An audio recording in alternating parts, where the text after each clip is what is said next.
எல்லோருக்கும் வணக்கம். சம்பந்தமே இல்லாமல் இன்னைக்கு நிஃப்டி ஒரு 141 பாயிண்ட் ஏற்றி விட்டுருக்காங்க. ஆண்டவா, இதெல்லாம் அனுபவிக்கிறதா வேண்டாமா அப்படின்னு தெரியல. இந்த 141 பாயிண்ட் பக்கத்தில் இப்படி ஒரு கற்பனை பண்ணி பாருங்களேன். ஒரு ஜீரோவை போட்டா 1410 பாயிண்ட் இங்கிருந்து மேல் நோக்கி ஏறிச்சுன்னா அடடடடா எவ்வளவு சந்தோஷம் வரும். ஆனால் இதுக்குன்னே விதண்டாவாதமாக எங்கள் கேங்கில் ஒருத்தனுக்கு விதண்டுன்னே பேர் வச்சுருக்கோம். ஏன்னா எதை சொன்னாலும் விதண்டாவாதமாக பேசுவான். அவன் என்னப்பா, ஏன் நீ ப்ளஸ் போடுற, மைனஸ் போடு, -1410 வந்ததுன்னா அது எங்களுக்கு எப்படி இருக்கும் அப்படின்ற மாதிரி சொல்லுவாங்க. ஸோ அந்த மாதிரி விதண்டாவாதமாக பேசுவங்களை அடி வெளுத்து விடணும் அப்படின்ற மாதிரி மார்க்கெட் இன்னைக்கு எக்கு தப்பாக 141 பாயிண்ட் மேல் நோக்கி ஏறி இருக்கு.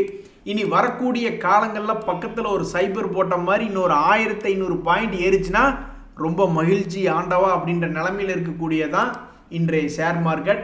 இந்த சமயத்தில் இன்னைக்கு ஷேர் மார்க்கெட் நீங்கள் பார்த்தது சாதாரண ஒரு சாம்பிள். 2025 பட்ஜெட்டில் ஏதாவது அறிவிப்பு வந்ததுன்னா எப்படி இருக்கும் அப்படின்றதுக்கு பார்த்தா தான் இது ஒரு பட்ஜெட். ஒரு உதாரணத்துக்கு பாருங்க, இந்த டிடிஎம்எல் ஷேர் ஆகட்டும், அவன்லாம் 13%, ஒரு கட்டத்தில் 20%லாம் பிளஸ்ல இருந்தான்னு நினைக்கிறேன். ஐடியா ஷேர் அவன்லாம் ஒரு 10% பக்கம் இன்னைக்கெல்லாம் பிளஸ்ல வந்திருக்கான். என்ன காரணம்? ஏதாவது ஒரு பட்ஜெட்ல அறிவிப்பு வருமா? இந்த டெலிகாம் கம்பெனிஸ் கட்ட வேண்டிய பணங்களை ஏதாவது ஒரு தள்ளுபடி பண்ணி விட்டுருவாங்களா, பட்ஜெட்ல ஏதாவது சொல்லுவாங்களா அப்படின்ற மாதிரி ஒரு எதிர்பார்ப்புல தான் இவனுங்கெல்லாம் மேல் நோக்கி ஏறி வந்திருக்கானு. ஸோ 2025 பட்ஜெட் நீங்கள் Q3 எப்படி பவர்ஃபுல்னு நினைக்கிறீங்களோ, எப்படி ஸ்டாக்ஸ் எல்லாம் 20-30% ஏறக்கூடிய அல்லது இறங்கக்கூடிய வாய்ப்பை தரக்கூடிய இந்த Q3 பவர்ஃபுல் நினைக்கிறீங்களோ, அதே மாதிரி பட்ஜெட்டும் பவர்ஃபுல் தான். பட்ஜெட் இது இந்த Q3யாவது ஒரு ஷேரை ஏற்றி விடும். ஆனால் பட்ஜெட்டை பொறுத்த வரைக்கும் ஒரு செக்டரை பற்றி பேசினாங்கன்னா ஒரு செக்டரையே ஏற்றி விடக்கூடிய அல்லது இறக்கி விடக்கூடிய பவர்ஃபுல் இருக்கு. ஸோ இன்னைக்கு பார்த்தது பட்ஜெட்னுடைய ஒரு சாம்பிள். எப்போ இறக்கி விடுறதுல என்னையே இவ்வளவு பெரிய அர்ஜென்ட் அப்படின்ற மாதிரி இன்னைக்கு பிரச்சனை பண்ணி விட்டாங்க நண்பர்களே. இந்த ஜொமேட்டோ ஷேர் வச்சவங்கெல்லாம் அப்படியே பாசிட்டிவ்லேயே இருந்தாங்க. ஏன்னா ரிசல்ட் வருது அப்படின்ற ஒரு காரணத்தினால திடீர்னு ரிசல்ட் அனௌன்ஸ்மெண்ட் டைமில் என்ன ஆகுதுன்னா மிகப்பெரிய ஒரு வீழ்ச்சியாகி ஆல்மோஸ்ட் ஒரு 10% உச்சத்திலிருந்து இறங்கிட்டான். எதுக்காக இவன் இப்படி இறங்கியிருக்கான்னா, ஒரு காலத்தில் இவன்லாம் மைனஸ் லாஸ் மேக்கிங் கம்பெனியாக இருந்தது. அப்புறம் திடீர்னு அவனுடைய ப்ராஃபிட்லாம் ஆல்மோஸ்ட் 253 கோடி அப்படின்ற மாதிரி வந்தது. அப்புறம் ஒரு கட்டத்தில் அதனுடைய வீழ்ச்சி 176 கோடி வீழ்ச்சியாக வந்துச்சு. ஆனால் இந்த சமயத்தில் தான் நிறைய அனலிஸ்ட் இவன்லாம் இன்னும் மேலே போவானா அப்படி இப்படின்னு பேசிக்கிட்டு இருந்தாங்க. அதுக்கப்புறம் இப்போ வந்திருக்கக்கூடிய ரிசல்ட் பார்க்கும்பொழுது வெறும் 59 கோடி தான் லாபம் அப்படின்னு வந்துவிட்ட ஒரு காரணத்தினாலே இன்னைக்கு பிடிச்சி பாவம் ஜொமேட்டோவை அடி வெளுத்து விட்டாங்க. கிட்டத்தட்ட 10% ஹையில் இறங்கிடுச்சு. இல்லை, நான் கேட்குறேன், ஒரு தக்காளியினுடைய விலை 1 கிலோ 50 ரூபாய்க்கு ஒரு காலத்தில் சுற்றிக்கிட்டு இருந்தான். அப்போ 50 ரூபாயில இருந்து ஒரு கட்டத்தில் 300 ரூபா வரைக்கும் போயிட்டான். அந்த 300 அப்படின்னு வந்தது எப்போ அப்படின்னு பார்த்தீங்கன்னா, ஆல்மோஸ்ட் உங்களுக்கு இந்த செப்டம்பர் சமயத்தில் டிசம்பர் சமயத்துலாம் அப்போவே இதனுடைய ப்ராஃபிட் ஏர்னிங்ஸ் க்ரோத் என்பது லேஸாக சரிஞ்சிருக்கு. அப்போவே ஒரு ட்ரெயிலிங் ஸ்டாப் லாஸ் போட்டிருக்கணும் அல்லது பார்ஷியல் ப்ராஃபிட் புக்கிங் அப்படின்ற மாதிரி பண்ணியிருந்தோம்னாக்கா போதும், ரொம்பவும் ஆசைப்படாமல் சம்பாதிச்சிட்டாங்க அப்படின்ற மாதிரி ஆயிருக்கும். ஏன் நீ இப்படி பண்ணுற, நீ பண்ணுறது இது நியாயமா அப்படின்ற மாதிரி இந்த கிரெடிட் ஆக்சிஸ் இன்னைக்கு ஒரு 9.12% ஏறி இருந்தாலும் இவன் 50%க்கு மேலே இறங்கின கும்பா குட்டி. அதுக்கப்புறம் ஏதாவது ஸ்மார்ட்டாக ஒரு வேலை பண்ணேயா அப்படின்னு பார்த்தோம்னாக்கா சமீபத்தில் இவன் என்ன பண்ணிக்கிட்டு இருக்கான், 50% இறங்கிய பிறகு ஏறுறதும் இறங்குறதும் ஒரு கும்பா குட்டி வேலை பண்ணிக்கிட்டு இருக்கான். நான் இதுக்கு முன்னாடி இன்ட்ராடேல நிஃப்டி 50 இண்டெக்ஸ் இந்த மாதிரி ஏதாவது ஒரு கிறுக்குத்தனமாக வால்டிலிட்டி பண்ணான்னா அதுக்கப்புறம் 500 பாயிண்ட் 1000 பாயிண்ட் உடனடியாக ஏறி நான் பார்த்துருக்கேன். ஆனால் ஸ்டாக்குகளில் இந்த மாதிரி மேலே கீழே ஏறி இறங்கக்கூடிய பங்குகள் அதுக்கு அடுத்தடுத்த நாட்களில் என்ன பண்ணுறானு அப்படின்ற மாதிரி இது வரைக்கும் பார்த்ததில்லை. ஏன்னா ஷேர் மார்க்கெட்டில் பொதுவாகவே அவங்களுடைய இண்டிவிஜுவல் ஷேர்ஸ் இந்த மாதிரி என்னத்தையாவது பண்ணிக்கிட்டு இருப்பானுங்க. ஸோ நீ ஸ்மார்ட்டாக ஏதாவது பண்ண போறியா இல்லை கும்பா குட்டி ஏதாவது வேலை பண்ண போறியா அப்படின்னு ஒரே குழப்பமாக இருக்கக்கூடிய ஷேர் தான் இந்த கிரெடிட் ஆக்சிஸ் கிராமின் அப்படின்ற ஷேர். தற்போதைக்கு இதில் ஒரு செய்தி என்னென்னா 50 டேஸ் மூவிங் ஆவரேஜை தாண்டி க்ளோஸ் ஆகிருக்கான். ஏங்க பஜாஜ் ஃபைனான்ஸ், ஏங்க இப்படி பஜாஜ் ஃபைனான்ஸ் சர்வீஸ் ஷேர் மார்க்கெட்டில் 2 டேஸ் மூவிங் ஆவரேஜை ஃபாலோ பண்ணுறவங்களையெல்லாம் இப்படி தடுமாற வைக்கிறீங்க? அதான் கிளியரா மேலே போற மாதிரி தேங்காயை உடைச்சு டூருக்கு போகிறதுக்கு முன்னாடி டயர் கடியில் எலுமிச்சங்காயெல்லாம் வச்சு நசுக்கி விட்டு போகிற மாதிரி, அதான் 2 days மூவிங் ஆவரேஜை தாண்டின மாதிரி காமிக்கிறீங்கள ஒரு மாசமா. அப்புறம் ஏன் உனக்கு தயக்கம்? தொடர்ந்து ஏற வேண்டியதானே, டக்குன்னு ஒரு 2000 போக வேண்டியதானே. ஏன்னா பஜாஜ் குரூப் ஷேர்கள்லாம் வந்து ஏறுற மாதிரி இருந்தால் ரொம்ப நாள்லாம் எடுத்துக்க மாட்டான். சும்மா ஒரு 5 நாள் 10 நாள்லேயே டொபக்கு. நீங்கள் பார்த்தீங்களா எப்படி வேகமாக இதுக்கு முன்னாடி ஏறி இருக்கான். அந்த மாதிரி ஏற வேண்டியதானே. எல்லாம் பூஜையெல்லாம் போட்டாச்சு, அப்புறம் மறுபடியும் நீட்டி படுத்துட்டு என்ன பண்ணுறது? எந்திரிச்சு ஓட வேண்டியது தானே. அந்த வகையில் இந்த பஜாஜ் ஃபின்சர்வில் என்ன ஒரு நியூஸ் என்னன்னா, 2 days மூவிங் ஆவரேஜை தாண்டி கடந்த 10 நாட்களாக நிற்கிது. அதே மாதிரி சமீபத்தில் ஐபிஓவாக வந்த ஷேர் தான் இந்த ஆர்கேட் டெவலப்பர் அப்படின்ற ஷேர். அவன் இன்னைக்கு 4% ஏறி இருக்கா அப்படின்றது ஒரு செய்தி. இந்த ஷேர் 4% ஏறி இருக்கு. அதுவும் இல்லாமல் சமீபத்தினுடைய இந்த ஷேரினுடைய மூவ்மெண்ட் தற்போதைக்கு எப்படி இருக்குன்னா, அவனுடைய ஹைட்டுக்கு பக்கத்தில் இருக்கான். ஸோ ஹைட்டுக்கு பக்கத்தில் இருக்கும்போது மொமெண்டம் மறுபடியும் பிக்கப் ஆகி மேல் நோக்கி போகுமா? இதெல்லாம் ஒரு காலத்தில் ஐபிஓவாக வந்த பொழுது 128 ரூபாய்க்கு வந்துச்சு. இப்போ 168 இருக்கு. 128க்கு வரும்பொழுதே இந்த ஷேர் என்ன பிரைஸ்ல மேபி லிஸ்ட் ஆகலாம்னு யோசிச்சது 191 ரூபாய் அப்படின்ற ரேட். இப்போ அதை விடவும் கம்மியாக இருக்கு. ஸோ மேலே ஒரு ஹைக்கு பக்கத்தில் ட்ரேட் ஆகிக்கிட்டு இருக்கான். இப்போ வரைக்கும் மொமெண்டம் வீக் ஆகலை. ஸோ பழைய ஹைக்கு இது வருவானா அப்படின்ற ஒரு எதிர்பார்ப்பு இந்த ஷேரை வாங்கி வச்சிருக்கிறவங்களுக்கு இருக்கு. வருதா இல்லையா அப்படின்றது சில பல மாதங்கள் கழித்து தான் தெரியும். மார்க்கெட்டே நல்லா இருக்கு. நீங்கெல்லாம் டக்குன்னு ஒரு 10, 20, 30% ஏறினீங்கன்னா தானே ஏன் நல்லா இருக்கும். ஏன் இப்படி முக்கிக்கிட்டு வந்துக்கிட்டு இருக்கீங்க அப்படின்ற மாதிரி நிறைய ஷேர் வச்சிருக்கிறவங்க யோசிப்பாங்க. ஒரு உதாரணத்துக்கு இந்த என்எம்டிசி, இவன்லாம் இப்போ தான் லேசாக மொமெண்டம் காமிச்சான். தொடர்ந்து ஒரு 6 நாட்களாக ஏறுற மாதிரி வந்தான். அப்படின்னு ஒரு 10-15 நாள் முக்கி ஏற வேண்டியது தானே. அதே போல தான் இந்த பிர்லா சாஃப்ட் அப்படின்ற கம்பெனியும் அவனுடைய வாழ்க்கையில் இருக்கக்கூடிய ஒரு முக்கியமான லெவலை விடாப்புடியாக உசரை கையில் பிடிச்சிட்டு படுத்துட்டு இருக்கான். நீ படுத்துட்டு இருந்தா மட்டும் எப்படி பத்தும்? டக்குன்னு ஒரு எந்திரிச்சு ஒரு 10-20% நீ ஏறி ஒரு 600 ரூபாயை தாண்டினா தானே மக்களுக்கு மகிழ்ச்சியாக வரும் அப்படின்ற மாதிரி நிறைய பேர் யோசிச்சுட்டு இருக்காங்க. இந்த ஃபினோடெக்ஸ் கெமிக்கலும் அதே மாதிரி தான். அவனும் அடிக்கடி திடீர்னு ஒரு ஹெவி வால்டிலிட்டியாக கடந்த 1 வருடமாகவே அவனுடைய வால்டிலிட்டி வந்து பெரிய லெவலில் தான் இருக்கு. அப்போ நீயும் வந்து டக்குன்னு ஏதாவது ஒரு முடிவு எடுத்து 300 ரூபாயிலிருந்து ஒரு 400 ரூபாய்க்கு இது வந்ததுனா தானே மகிழ்ச்சியாக இருக்கும். ஏன் இப்படி முக்கிக்கிட்டு இருக்கீங்க அப்படின்ற மாதிரி தான் இந்த ஷேரை வச்சிருக்கிறவங்களாம் யோசிச்சுட்டு இருக்காங்க. நல்லா பார்க்கறதுக்கு ஒரு வாய்ப்பு இருக்கிற மாதிரி இருக்கு, ஆனாலும் வரமாட்டேங்கிறீங்களேயா அப்படின்ற மாதிரி இப்போ அவன் ஃபீல் பண்ணிக்கிட்டு இருக்காங்க. இந்த சமயத்தில் தான் கும்பா பாய்ஸ் ஏன் இன்னைக்கெல்லாம் இப்படி பண்ணீங்க அப்படின்ற மாதிரி பல்வேறு கம்பெனிகள் இன்னைக்கு கீழே இறங்கியிருக்கான். அதுக்கு ரிசல்ட்டுகளும் ஒரு காரணம், ஜென்ரல் வீக்னஸும் ஒரு காரணம். இருந்தாலும் இந்த மாதிரி 5%, 6% இறங்கி கிடக்கும் பொழுது மனசு ரொம்பவுமே வலிக்க தான் செய்யுது. நண்பர்களே, எதனால் ஷேர்கள் மேலே வருது, எதனால் ஷேர்கள் கீழே போகுது அப்படின்றது புரியாத புதிர் தான். இந்த குஜராத் அம்புஜா எக்ஸ்போர்ட்ஸ் எல்லாம் ஒரு காலத்தில் நல்லா மேல் நோக்கி வந்தான். அப்புறம் அப்படியே கீழே 47% இறங்கிட்டான். அப்போ ஒரு ட்ரெண்டிங் கிளியாக மாறுமா? 50% ஏறுவதும் 50% இறங்குவதும், மறுபடியும் 100% ஏறுவதும் 50% இறங்குவதும் ஏதாவது ட்ரெண்டிங் கிளிகள் வேலை இது போன்ற டிபி ரியாலிட்டி கெயில் போன்ற பங்குகள் செய்யுமா? அதுலேயும் பாருங்க ஒரு வித்தியாசத்தை. இவன்லாம் இன்னைக்கு 6% ஏறி இருக்கான் டிபி ரியாலிட்டி. ஆனால் அவங்ககிட்ட பாக்கெட்டுக்குள்ள ஒன்றும் இல்லை அப்படின்ற மாதிரி அது கடந்த 3 குவார்ட்டர்களாக லாஸ் செய்யும் கம்பெனி. ஸோ அதனால் இவன் 47% இறங்கியிருக்கு அப்படின்றதுல ஒரு நியாயம் இருக்குது. லாபம் செய்யாத கம்பெனி, அதனால் இறங்கி கிடக்கிறான். ஏறுனா ஏதோ ஒரு கான்செப்டில் ஏறுனா அப்புறம் இறங்கி கிடக்கிறான் அப்படின்றதுல ஒரு நியாயம் இருக்குது. ஆனால் இதுவே நீங்கள் வந்து இந்த ஜிஐஎல் குஜராத் அம்புஜா எக்ஸ்போர்ட்ஸ் அப்படின்றத நீங்கள் எடுத்து பார்த்தீங்கன்னா, அவன் இது வரைக்கும் அவன் நஷ்டம் பண்ணல. அவன் வந்து இப்படி ப்ராஃபிட் பண்ணுறான், அப்புறம் கொஞ்சோண்டு ப்ராஃபிட் பண்ணுறான், அதிகமான ப்ராஃபிட் பண்ணுறான். இந்த மாதிரி ஒரு குழப்ப குட்டியாக இருக்கிறானே ஒழிஞ்சு இன்னும் லாஸ் மேக்கிங் கம்பெனியாக இவன் மாறவில்லை. அதே மாதிரி முதலீட்டாளர்களை பொறுத்த வரைக்கும் பெருசாக எஃப்ஐஸும் டிஐஸும் பெருசாக பணம் வைக்கல. ஸோ இவன் எதை வச்சு வண்டி ஓட்டிக்கிட்டு இருக்கான் அப்படின்னு பார்த்தீங்கன்னா, இந்த ஒரு வருஷத்தினுடைய லோ ப்ரைஸில் இருந்தாலும் இவனுடைய வரலாறு என்பதை வச்சு வண்டி ஓட்டிக்கிட்டு இருக்கான். இதுக்கு முன்னாடி பார்த்தீங்கன்னா 100 ரூபாயிலிருந்து 200 ரூபா பணத்தை டபுள் பண்ணி விடுறது, அப்புறம் மறுபடியும் 100 ரூபாய்க்கு வர்றது, அப்புறம் மறுபடியும் 200 ரூபா போகிறது, அப்புறம் மறுபடியும் அங்கிருந்து 100 ரூபாய்க்கு வர்றது அப்படின்ற மாதிரியான ஒரு டெக்னிக்கலாக ட்ரெண்டிங்கிலேயே வேலை பார்த்துக்கிட்டு இருக்கான். ஸோ இவன் தொடர்ந்து லாபம் செஞ்சு கொண்டு இருக்கக்கூடிய இந்த நேரத்திலே இந்த Q3 ரிசல்ட் எல்லாம் நல்லபடியாக இவனை வந்து காப்பாற்றி விட்டு, சரி மார்க்கெட் போனால் போதுன்னு இவனை ஏற்றி விட்டு பழையபடி 200 ரூபா கொண்டு வந்து விட்டாக்கா ரொம்ப மகிழ்ச்சியாக இருக்கும். நண்பர்களே, உங்களுக்கு இந்த நிவா பூப்பா அப்படின்ற ஒரு ஷேர் ஞாபகம் இருக்கா? சமீபத்தில் தான் ஐபிஓவாக வந்த நிவா பூப்பா ஹெல்த் இன்சூரன்ஸ் ஷேர். அந்த சமயத்தில் அவன் பெருசாக ஒன்றுமே பண்ணல. அவன் லிஸ்ட் ஆனால் அப்படியே அசமஞ்சமாக நீட்டி படுத்து கிடந்தான். திடீர்னு ஏதோ ஒரு இன்சூரன்ஸ் சம்பந்தப்பட்ட ஒரு செய்தி வந்தது. அப்புறம் அவனை 70 ரூபாயிலிருந்து கிட்டத்தட்ட 100 ரூபா கொண்டு போய் விட்டாங்க. எதுக்கு ஏன் 100 ரூபா கொண்டு போய் விட்டீங்கன்னா, நான் நியூஸ்னால கொண்டு போய் விட்டேன் அப்படின்னாங்க. சரி, ஓகே. அதுக்கப்புறம் என்னாச்சுன்னா அது நீட்டி படுத்துருச்சு.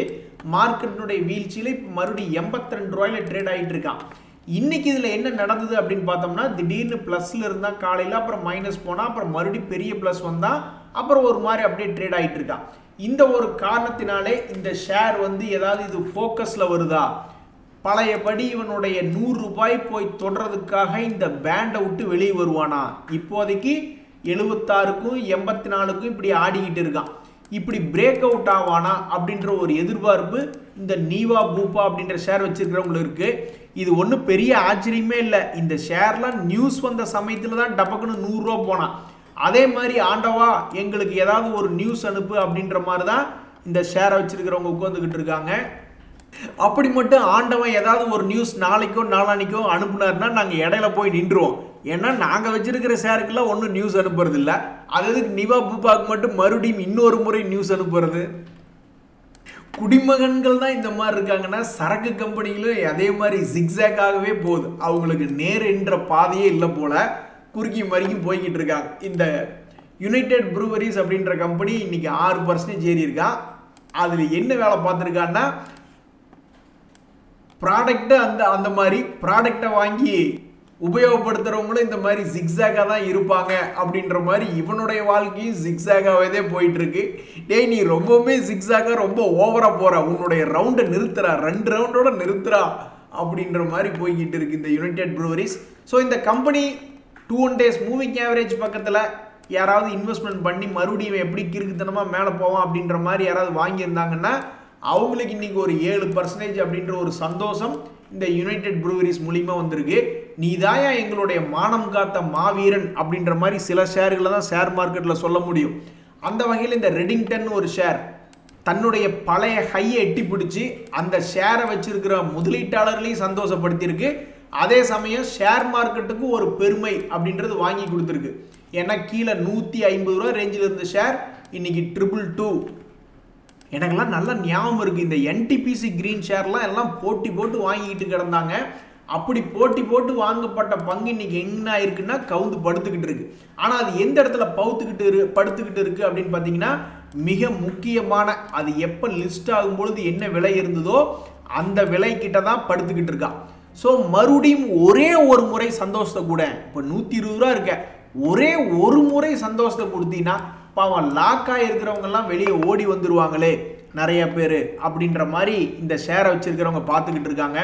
ஸோ இவங்க எல்லாத்துக்கும் அடுத்து வரக்கூடிய ஒரு 20-30 நாளில் லாக்கை ரிலீஸ் பண்ணி விடுதா, இல்லை மறுபடியும் கீழே 100 ரூபாய்க்கு கீழே போய் 50 ரூபா போகுதா, என்ன ஏது அப்படின்றது பொறுத்திருந்து பார்த்தா தான் தெரியும். பட் தற்போதைக்கு இது ஐபிஓ சமயத்தில் வந்த விலைக்கிட்டேயே ட்ரேட் ஆகிக்கிட்டு இருக்கா. அதுக்கப்புறம் இது ஏறின மாதிரி ஏறிச்சுன்னா பரவாயில்ல, அல்லது கீழே 50 ரூபா போச்சுன்னா புதிய முதலீட்டாளர்கள் அப்படின்றது வருவாங்க. நண்பர்களே, ஷேர் மார்க்கெட்டில் பெரிய லாபம் வேணும் அப்படின்னு கேட்கறது ரொம்ப ஈஸி. ஒரு உதாரணத்துக்கு பணம் போடும்போதே 5 வருஷம் கழிச்சு எதாக இருந்தாலும் பார்த்துக்கலாம். ஒரு உதாரணத்துக்கு இந்த பிரிகேட் என்டர்பிரைசஸ் யாராவது ஒரு 5 வருஷத்துக்கு முன்னாடி வாங்குறாங்கன்னு வச்சுங்களேன், அப்போ வந்து இது 227 ரூபா இருந்திருக்கு 2020. அப்போ வந்து அவங்க 5 வருஷத்துல இந்த ஷேர் எவ்வளோ வரும்னு யோசிச்சு பார்த்துருந்தாங்கன்னு வச்சுங்களேன், 300 ரூபாயிலிருந்து 1000 ரூபா வருமா 2000 ரூபா வருமானு யோசிச்சு பார்த்துருந்தாங்கன்னா இதை அவங்களால அச்சீவ் பண்ணியிருக்க முடியும். ஆனால் அப்படி யோசிக்காமல், ஒரு உதாரணத்துக்கு இப்போ நான் மியூச்சுவல் ஃபண்டில் ஒரு குறிப்பிட்ட அமௌண்ட் போட்டிருக்கேன்னு வச்சுங்களேன், நான் என்ன நினச்சி போட்டிருக்கேன், எனக்கு ஒரு 1 கோடி வரும். அதே மாதிரி இண்டிவிஜுவல் ஸ்டாக்ஸில் நான் ஏன் போட்டிருக்கேன், ஏதாவது பணம் டப்புக்குன்னு ஒரு 2-3 மாதத்துல 30-40% சம்பாதிச்சு தருவான் அப்படின்ற மாதிரி நம்ம நினச்சி போடுறோம். அதே மாதிரி ஒவ்வொருத்தரும் பணம் போடுறதுக்கு முன்னாடி 5 வருஷத்துல இவன் எவ்வளவு கொடுப்பான் அப்படின்ற மாதிரி உங்கள் மனசுக்குள்ளே ஒன்றை பதிவு பண்ணிங்கன்னு வச்சுங்க. அப்படி பதியறது வந்து 100% அல்லது 300% பதியுதுன்னு வச்சுங்க, கண்டிப்பாக அதில் பாதியாவது நீங்கள் அச்சீவ் பண்ணுவீங்க. அதுக்கு தகுந்த மாதிரி நீங்கள் செட்டப் பண்ணணும். ஐ மீன், தனியாக ஏதாவது ஒரு அக்கௌண்ட் ஓப்பன் பண்ணி அதில் வாங்கிட்டு அதை திரும்பி பார்க்கவே கூடாது. அந்த மாதிரியெல்லாம் நீங்கள் பண்ணீங்கன்னாக்கா மிக எளிமையாக இதை பண்ணலாம். நான் இந்த வருஷத்தில் 2025 நான் இன்னொன்று என்ன நினச்சிக்கிட்டு இருக்கேன்னா, என் பையனுக்கும் என் பொண்ணுக்கும் ஒரு சின்ன ஒரு அக்கௌண்ட் ஓப்பன் பண்ணி அவங்க கிட்ட இருக்கிற காசு சேர்த்து வச்சுருப்பாங்க, எப்படி ஒரு 5000 10,000 எல்லாத்தையும் பிடுங்கி இந்த மாதிரி ஷேர்ஸை வாங்கி வச்சுட்டு எதிர்காலத்தில் அவங்களுக்கு ஒரு நல்ல லாபம் வர்ற மாதிரி பண்ணுறதான் நான் இந்த 2025 ஒன்று யோசிச்சிருக்கேன். ஸோ 2 மைனர் அக்கௌண்ட் ஓப்பன் பண்ணி அதில் போட்டுட்டு அதையெல்லாம் ஓப்பனே பண்ணி பார்க்கக்கூடாத மாதிரிலாம் பண்ணணும்னு தான் நான் பிளான் பண்ணிட்டு இருக்கேன். இந்த சமயத்தில் இதையும் ஒன்று மனசில் நினச்சிங்க, நஷ்டமே ஆகாத கம்பெனி ஏதாவது இருக்கா அப்படின்னா சத்தியமாக அப்படி கிடையாது. இப்போ ரிலையன்ஸ் எல்லாம் வந்து ரொம்பவுமே அவன் தான் இருக்கிறதுலே பல லட்சம் கோடி லாபம் அப்படின்னு பண்ணிக்கிட்டு இருக்கான். நம்மளுடைய ஷேர் மார்க்கெட்டில் டாப் 10 விரல் விட்டு என்றோம், லட்சம் கோடியில் லாபம் பண்ணுறதெல்லாம் யாருன்னு விரல் விட்டு என்னன்னா அதில் இவன் தான் முன்னோடியாக இருப்பான். அப்பேற்பட்ட கம்பெனி இப்போ எல்லாம் கொஞ்சோண்டு இறங்கித்தான் கிடக்கு. ஸோ நம்ம எடுக்கும்போது ஒரு நல்ல வளர்ச்சி அடையக்கூடிய கம்பெனியாக பார்த்து செலக்ட் பண்ணிவிட்டு இது எவ்வளவு வளர்ச்சி அடைவான்றது யோசிச்சுட்டு அப்புறம் எடுத்துகிட்டு கடவுள்கிட்ட விட்டுறணும், ஆண்டவா அது வராமல் போனால் எனக்கு ஒன்றும் பிரச்சனை இல்லை, குழந்தைங்களுக்கு தான் பிரச்சனை அப்படின்ற மாதிரி விட்டுட்டு போய்கிட்டே இருக்கணும். நண்பர்களே, இன்னைக்கு இந்த தேஜாஸ் நெட் ஷேர் பிரைஸ் அப்படின்றது ஒரு அதிரடி முடிவு எடுத்ததுனால இன்னைக்கு அந்த ஷேரில் பணம் போட்டவங்கெல்லாம் ரொம்ப சந்தோஷமாக இருக்காங்க. காலையில் ஃப்ளாட்டில் இருந்தான், திடீர்னு என்ன நினச்சி ஒரு அதிரடி முடிவு எடுத்தானோ ஸ்வங்கின்னு ஒரு 7% ஏறிட்டான். இவனும் டெலிகாம் ரிலேட்டடான செக்டரில் இருக்கக்கூடிய பங்கு தான். அதனால் இவனு இன்னைக்கு ஒரு அதிரடி முடிவு எடுத்து முதலீட்டாளர்களை மகிழ்ச்சியில் உள்ளாக்கியிருக்கான். அதே மாதிரி இன்னொரு விஷயத்தையும் நல்லா ஞாபகம் வச்சுங்க, நம்மளுடைய உலகத்திலே நம்மளுடைய ஷேர் மார்க்கெட் ஒன்று, காய்கறி மார்க்கெட் ஒன்று, இந்த 2 மார்க்கெட் ஒன்று தான் இப்படி மேல் நோக்கி ஏறி இறங்கிட்டு இருப்பானு.